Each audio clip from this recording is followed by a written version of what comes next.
ભરૂચ અને નર્મદા જિલ્લામાં આજે દવાના વેપારીઓએ એક દિવસીય પ્રતિકાત્મક બંધ પાડી ઈ ફાર્મસી દ્વારા પ્રિસ્ક્રિપ્શન વગર દવાઓના વેચાણ સામે જોરદાર વિરોધ નોંધાવ્યો હતો। અંદાજે 850 જેટલા કેમિસ્ટો આ બંધમાં જોડાતા અનેક વિસ્તારોમાં દવાની દુકાનો બંધ જોવા મળી હતી।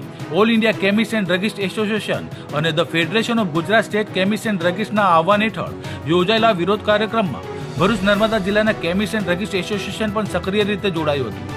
એસોસિએશનના પ્રમુખ ભરત શાહે ગંભીર આક્ષેપો કરતા જણાવ્યું હતું કે કેટલીક ઈ ફાર્મસી કંપનીઓ પ્રિસ્ક્રિપ્શન વગર એન્ટીબાયોટિક અને શેડ્યુલ એચ દવાઓનું વેચાણ કરી રહી છે, જે લોકોના આરોગ્ય માટે મોટો ખતરો બની શકે છે।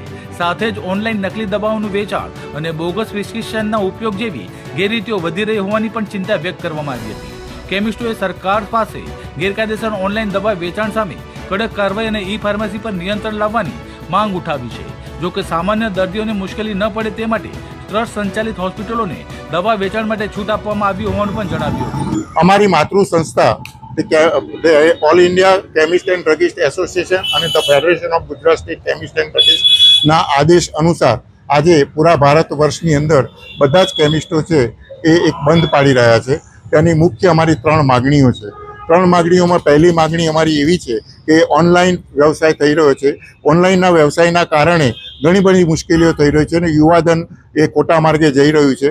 એઆઈ દ્વારા જે પ્રિસ્ક્રિપ્શનો આવે છે, એકને એક પ્રિસ્ક્રિપ્શન છે એ વારંવાર વાપરવામાં આવે છે, ખોટા પ્રિસ્ક્રિપ્શનોથી દવાઓ આપવામાં આવે છે અને એન્ટીબાયોટિક્સ જે જરૂરી ન હોય તે પણ એ રીતે ત્યાં આગળ બજારની અંદર આપવામાં આવે છે। નકલી દવાઓ પણ કેટલી આવી શકે છે તેનું પણ કોઈ પ્રમાણ રહેતું નથી। આના કારણે અમારો ઓનલાઈન ફાર્મસી સામે વિરોધ છે।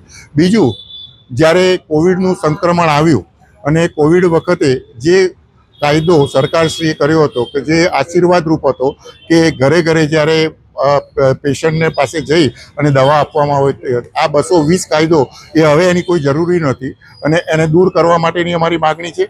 બીજું, ઓનલાઈન માટેનું 817 જે 2018માં જે કાયદો થયો એને પણ દૂર કરવા માટેની અમારી માગણી છે। અને ત્રીજી સૌથી અગત્યની માગણી કે મોટા મોટા કોર્પોરેટ હાઉસો જે ડીપ ડિસ્કાઉન્ટ એટલે મોટામાં મોટું ડિસ્કાઉન્ટ કરી આપી અને દવાઓ બજારમાં નાખે છે, આ ડીપ ડિસ્કાઉન્ટની પ્રથા પણ રદ થાય અને એના માટે કોઈ કાયદામાં સુધારો આવે એવી અમારી સરકારશ્રીને અપીલ છે।